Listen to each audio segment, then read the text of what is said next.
જો તમારા ઘરમાં કોઈ વિદેશમાં ભણી રહ્યું છે અથવા કોઈને લાખો રૂપિયા ખર્ચીને મોકલવાનું સપનું જોતા હોવ તો આ વિડિયો ખાસ જોજો। અમેરિકન ડોલર સામે ભારતીય રૂપિયો ગગડીને 95થી 96ના ઐતિહાસિક નીચલા સ્તરે પહોંચી જતા વિદેશમાં ભણતા હજારો ભારતીય વિદ્યાર્થીઓની હાલત કફોડી બની છે। સ્થિતિ એટલી હદે વણસી ચૂકી છે કે જે બાળકો વિદેશમાં શાંતિથી અભ્યાસ અથવા અભ્યાસ સાથે નોકરી પણ કરતા હતા તેઓ આજે દિવસમાં માત્ર એક જ વાર જમવા, ભૂખ્યા પેટે સૂવા, કરિયાણાની દુકાનોમાંથી એક્સપાયરી ડેટની નજીકનો સામાન ખરીદવા તેમજ મોડી રાત્રે રેલવે સ્ટેશનો પર ફ્લોર સાફ કરવાની મજૂરી કરવા મજબૂર છે। વિદેશમાં ભણતા આ વિદ્યાર્થીઓ અને તેમના પરિવારો પર રૂપિયાના ધોવાણથી સતત દેવું વધી રહ્યું છે। આ વાત જાણવા આ વિડિયો એન્ડ સુધી જુઓ। આંતરરાષ્ટ્રીય બજારમાં રૂપિયો નબળો પડતા ભારતમાંથી મળતા ફંડ કે એજ્યુકેશન લોન પર જીવતા વિદ્યાર્થીઓનો રહેવાનો ખર્ચ રાતોરાત વધી ગયો છે। યુનિવર્સિટીઓ ફી નથી વધારતી પરંતુ કરન્સી રેટ બદલાતા હોવાના કારણે વાર્ષિક $40,000ની ટ્યુશન ફી માટે આવા અનેક પરિવારોએ વર્ષે રૂપિયા 5થી 10 લાખ સુધીની વધારાની રકમ ચૂકવવી પડે છે। માતાપિતા બજેટની મર્યાદા વટાવીને જે કંઈ રકમ મોકલે છે તેનું મૂલ્ય ડોલર કે પાઉન્ડમાં કન્વર્ટ થતાં જ ઓછું થઈ જાય છે, જેથી વિદ્યાર્થીઓના હાથમાં બહુ ઓછા પૈસા બચે છે અથવા તો બચતા જ નથી। બીજી તરફ ભારતમાં એજ્યુકેશન લોનના વ્યાજ દરો પણ 12%ની આસપાસ પહોંચી ગયા છે, જેથી દેવાનો બોજ અસહ્ય થઈ ગયો છે।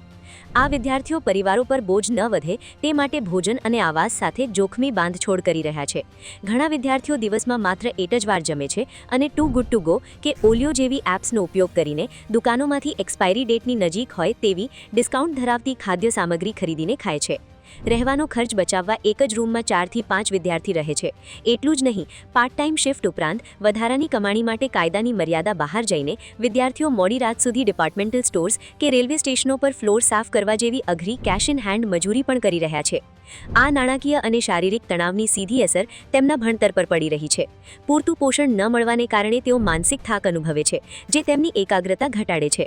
પબ્લિક ટ્રાન્સપોર્ટનું ભાડું બચાવવા તેઓ કિલોમીટરો સુધી ચાલીને જાય છે। લાંબુ ચાલવું, ડબલ શિફ્ટમાં મજૂરી અને અઘરો સિલેબસ તેમને શારીરિક રીતે તોડી નાખે છે।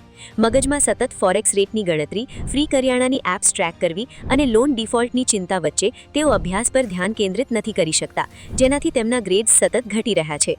જો કે આ ફોરેક્સ રિસ્ક એટલે કે ચલણની અસ્થિરતા સામે રક્ષણ મેળવવા માટે વિદ્યાર્થીઓ કેટલાક સક્રિય પગલાં પણ લઈ શકે છે। પહેલું છે ફિક્સ લોક્સ। ટ્યુશન ફીના હપ્તા માટે બેંક સાથે વાત કરીને ફોરવર્ડ ફોરેક્સ કોન્ટ્રાક્ટ્સ કરી શકાય। આ ઉપરાંત કરન્સી રેટની રોજની વધઘટથી બચવા multi currency logged rate forex કાર્ડનો ઉપયોગ કરી શકાય। બીજું છે ઇમરજન્સી એડ। યુનિવર્સિટી દ્વારા ચલાવતી મફત કેમ્પસ ફૂડ પેન્ટ્રીઝ અને અમેરિકા કે બ્રિટનમાં અચાનક આવેલી આર્થિક કટોકટી વખતે મળતા યુનિવર્સિટી હાર્ડશિપ ફંડ્સ મેળવવા પણ સંપર્ક કરી શકાય। ત્રીજું છે ખર્ચમાં ઘટાડો। બજારના તૈયાર ખોરાકનો ખર્ચ બચાવવા એકસાથે વધુ માત્રામાં ભોજન રાંધીને ફ્રીઝ કરી લેવું અને ભાડાના ભારને વહેંચવા માટે વિશ્વાસુ સાથીઓ સાથે શેરિંગ કરવું।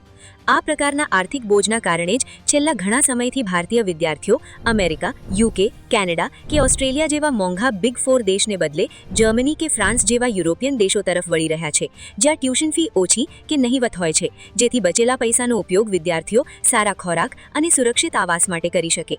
લાખો રૂપિયાનું દેવું કરીને વિદેશ ગયેલા દેશના ભવિષ્યની આવી દયનીય હાલત ખરેખર ચિંતાજનક છે। શું તમને લાગે છે કે આવા આર્થિક જોખમ વચ્ચે હજુ પણ અમેરિકા કે કેનેડા જવું એ ડહાપણનું કામ છે કે હાલના સંજોગોમાં ભારતમાં જ રહીને કરિયર બનાવવું વધુ સેફ છે? કમેન્ટમાં તમારો અભિપ્રાય આપજો।